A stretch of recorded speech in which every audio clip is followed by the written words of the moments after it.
Dans cet épisode de Fermez-la, j'ai dit que le scandale autour de Sausage Party est parti de parents qui auraient préféré voir ce film avec leurs enfants plutôt qu'un film Disney. Voilà. Et le truc, c'est que je dois vous l'avouer, c'est en partie vrai et en partie faux. C'est en partie vrai parce que, voilà, tout le scandale, toute la polémique, que ce soit l'annonce sur Info Chrétienne, promouvoir et tout, c'était pour prévenir les parents de ne surtout pas voir ce film avec leurs enfants. Du coup, ça part un petit peu du principe qu'il existerait des gens assez cons qui hésiteraient entre aller voir Sausage Party avec leurs enfants et voir Vaena avec leurs enfants. Ou Moana, je sais plus. Ils ont encore changé le titre français de ce film là. Et c'est en partie faux parce que le témoignage qui a été utilisé comme argument principal par toutes ces associations vient d'une source extrêmement fiable. Voilà, genre si tu trouves que c'est pas du tout fiable, que c'est des purs mensonges, tu es un gros con parce que tu ne sais pas comment marche le monde. Vu qu'en effet, ce témoignage vient des forums 1825 de jeuxvideo.com. Voilà, donc du coup c'est assez amarrant de voir des parents naïvement tomber dans un troll, parce que oui, en effet, ce témoignage est totalement faux. Cela dit, je trouve ce témoignage quand même assez amusant à lire, voilà, parce que juste pour ce que ça peut signifier autre part. D'ailleurs, je vais le démontrer en me foutant de la gueule de ce troll. D'ailleurs, j'ai le droit parce que en faisant ça, je n'ai pas insulté des personnes précises, vu que grosso modo, encore une fois, c'est un troll. Ça n'est pas arrivé, donc du coup, je peux me permettre d'être un gros connard avec les personnes qui sont les personnages principaux de ce témoignage. Donc, voyons voir ça. Quelle horreur, ça commence bien. Nous sommes allés voir ce film hier soir, mon mari, nos deux enfants de 12 et 14 ans et moi. Donc voilà, c'est vrai que encore une fois la signalétique c'était un petit peu exagéré, mais là encore une fois, il n'y a pas de tort. Voilà. Et comme je l'ai dit, 12-14 ans, ils savent ce que c'est le sexe. Voilà. Retenez parce que ce sera important pour la suite. Au guichet, on nous a demandé l'âge de nos fils, puis nous fûmes autorisés à passer sans plus d'explications. Voilà, alors déjà, le fait qu'ils demandent l'âge, ça aurait dû vous mettre la puce sur l'oreille, comme quoi ça allait pas être un film très familial, quoi. Voilà, parce que voilà, c'est vous y êtes allé avec vos enfants et votre mari, madame. Voilà, donc du coup, voilà quoi, vous deviez vous douter qu'il allait y avoir des choses assez gênantes dans ce film. Voilà, et encore une fois, il y avait un Disney dans la salle d'à côté. Aucune excuse. Après tout, il s'agissait d'un film d'animation, pas de quoi s'inquiéter a priori. Non mais un film d'animation interdit moins de 12 ans. Si pour toi, les dessins animés, c'est forcément tout mignon, déjà, ça devrait pas exister, un film d'animation interdit moins de 12 ans. Idiot. Puis encore une fois, voilà, Princesse Mononoke, Ghost in the Shell, South Park, vous vivez dans le monde réel. Voilà, parce que ça fait des siècles qu'on a confirmé que les dessins animés, c'est pas que pour enfants. Arrêtez quoi. Le début s'est bien passé, on découvre les personnages, nos enfants rigolaient, mais rapidement le déroulement de la soirée vire au cauchemar. Le film prend une autre tournure, se mettant à traiter de sujets politiques et sociétaux avec une extrême vulgarité, se voulant parfois moralisateur. Ça, c'est dès le début du film. Voilà. Dès le début du film, on commence à parler de cul, on commence à parler politique, on commence à parler de croyances, etc. Donc, si vous avez commencé à vous en rendre compte à partir de la moitié du film, vous êtes très con. Comprenez bien le malaise lorsque votre enfant de 12 ans vous demande la définition d'un mot que vous ne pensiez pas à lui expliquer avant ses 16 ans. Non mais, voilà quoi. 12 ans, ils sont au courant d'un tas de choses, voilà. Au collège, ils sont encore dans la partie où ils découvrent ces mots, justement, avec leurs camarades qui pour se la péter, commencent à dire des mots qui semblent un petit peu adultes. Voilà, 12 ans, je m'excuse, mais je savais déjà ce que ça voulait dire baiser. Hein. Inutile de parler du racisme omniprésent avec des personnages caricaturaux représentant un juif, un palestinien homosexuel, un mexicain, etc. On nage en plein délire. Bah, le film assume les stéréotypes, voilà, et il y a même un moment où ils se moquent d'eux-mêmes du fait qu'ils reposent sur des stéréotypes.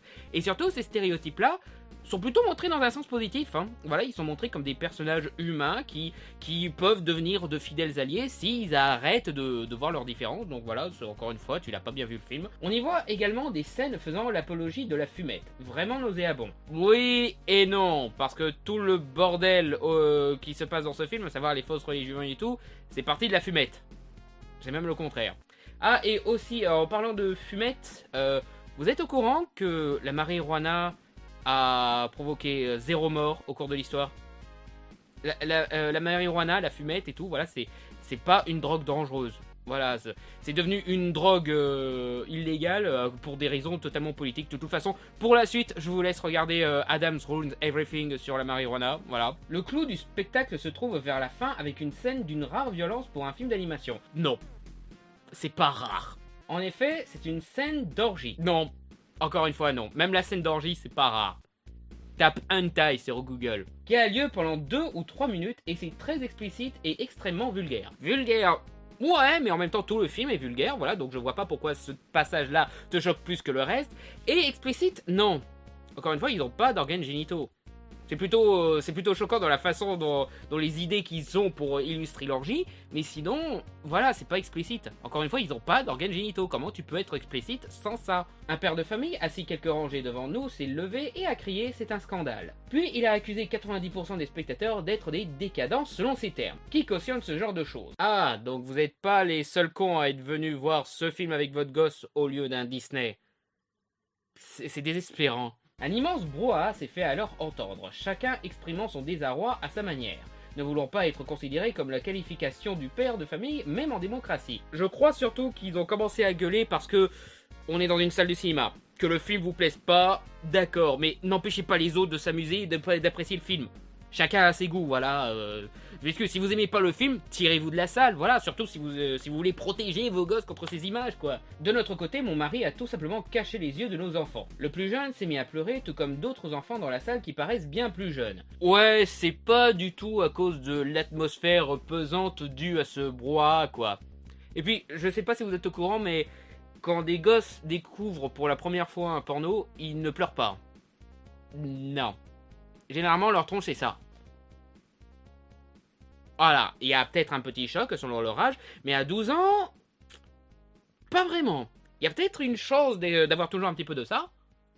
Mais sinon, à 12 ans, tu sais déjà ce que c'est le porno, et si ça se trouve, tu sais déjà ce que c'est la masturbation.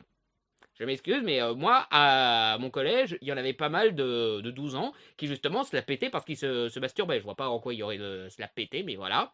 Et surtout, voilà, encore une fois, quand tu ne pleures pas, quoi. Tu ne pleures pas du tout quand tu regardes un porno. Ou alors, voilà, t'es vraiment un de ces fanatiques religieux qui pensent qu'il va aller en enfer juste pour avoir vu une nana à poil. Ça, à la limite, mais voilà. Ça m'étonnerait que ça existe encore, ces connards. Quoique. Le calme n'est jamais revenu après cette scène de pornographie. Bah évidemment, vu que la scène pornographique, c'est dans les 3 dernières minutes de film. Donc forcément, le temps que ça se calme, le film était fini, quoi. Et ouais, simple logique. Et puis aussi, voilà, ça montre juste que le papa qui a gueulé, c'est un gros connard. Encore une fois, s'il aime pas le film, il se tire. Il a pas à faire chier les autres. C'est indécent. Voilà, il fait une scène, le père. Voilà, c'est lui qui est en tort, là. Je m'excuse, mais si t'étais censé mettre en tort le film ou les 90% qui ont apprécié le film, non. Celui qui est en tort, c'est le père qui a gueulé. Et vous, apparemment, vu que j'ai pas bien suivi si vous avez commencé à participer au brouhaha et tout, voilà. Nous sommes repartis rapidement à la fin du film. Repartis. Donc vous étiez déjà partis. Donc pourquoi vous êtes revenu? Et encore une fois, si vous trouviez le film choquant, pourquoi partir à la fin? Je veux dire, l'orgie, c'est pas le truc le plus choquant du film. Moi, je m'excuse, le truc le plus choquant, c'est de voir des personnages se faire entretuer. C'est logique, j'ai jamais compris, quoi. Certains sont allés se plaindre auprès des guichetiers pour ne pas avoir été avertis. Si, ils ont été avertis, vu qu'au tout début du truc, tu indiques que le mec a demandé quel était l'âge des gosses. Rien que ça aurait dû être un avertissement clair que c'était pas un film familial. Idiote. Et puis ouais, je suis persuadé que toutes les plaintes c'était parce qu'ils n'ont pas été prévenus du contenu mature du film, et non parce qu'il y a un gros connard qui a foutu en l'air leur séance et qu'il demande à être remboursé à cause de ce connard.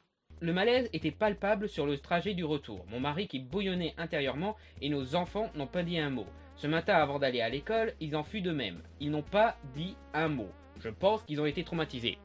Ouais, c'est totalement ça. C'est le fait qu'ils ont été traumatisés. Et non le fait que c'est des ados qui vont encore voir des films avec leurs parents et qui du coup se sont retrouvés dans un moment plein de malaise, voilà, à cause de leurs parents. Voilà, c'est pas du tout ça, hein. C'est totalement à cause du film qui les a traumatisés et pas parce que les gosses vous ont boudé tout simplement parce que vous leur avez foutu la honte, quoi. Alors, je suis sûr que pendant le trajet, ils étaient en train de se dire putain, je voulais juste voir un film, bordel de merde. Je voulais juste voir un film sans être un cas social à cause de mes cons de parents. Mais non, c'est arrivé. Ma vie est foutue, quoi. Je ne peux plus sortir maintenant. Tout le monde va me retenir comme étant le gamin de l'autre con qui a foutu en l'air une séance de sausage party. Fait chier.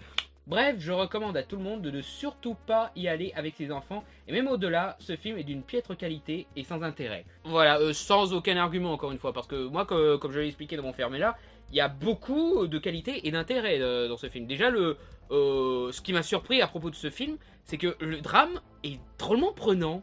Voilà, tous les dilemmes, tous les dangers qu'affrontent nos héros, c'est drôlement prenant pour un truc qui se prend pas du tout au sérieux. Voilà, comme quoi il y a une bonne qualité d'écriture. Et l'humour, je m'excuse, j'ai pas mal rigolé à pas mal de moments. Ça repose tout le temps sur la blague de ces pauvres personnages qui se font massacrer par notre consommation. Mais voilà, ça arrive bien à se renouveler et ça apporte vraiment des idées assez amusantes là-dessus. Et puis voilà, dans l'ensemble, il y a pas mal de bons gags. Et sans intérêt, non, je trouve qu'au contraire, il a un message assez moderne, assez sage et assez nécessaire sur les croyances et tout. Pas le fait qu'ils disent que les croyances c'est de la merde, qui dit que même si tu as raison que Dieu n'existe pas et tout, il faut tout de même respecter leurs croyances et essayer de les comprendre pour faciliter la collaboration. Au lieu de dire vous croyez de la merde, allez vous faire foutre. Parce que c'est l'erreur que fait le héros principal. Et justement, il doit passer au-delà de ça. Donc je m'excuse, mais c'est un message drôlement sage sur les religions. Voilà, généralement, quand on fait la critique des religions, c'est toujours pour dire oh, c'est pas bien ou oh, c'est la voix de Dieu. Là, il y a un mix entre les deux. Donc du coup, c'est pas si mal que ça comme message. Et non, il y a un intérêt. Moi, je vous conseille d'aller voir Sausage Party. Si vous aimez South Park, voilà, vous devriez adorer Sausage Party sans problème. Voilà. Donc voilà, cette dame est une conne, heureusement qu'elle n'existe pas. J'espère que cette petite expérience vous a bien fait marrer, et à la prochaine pour un futur fermé là. Et il y a des chances que ce soit un spécial Star Wars. Ciao.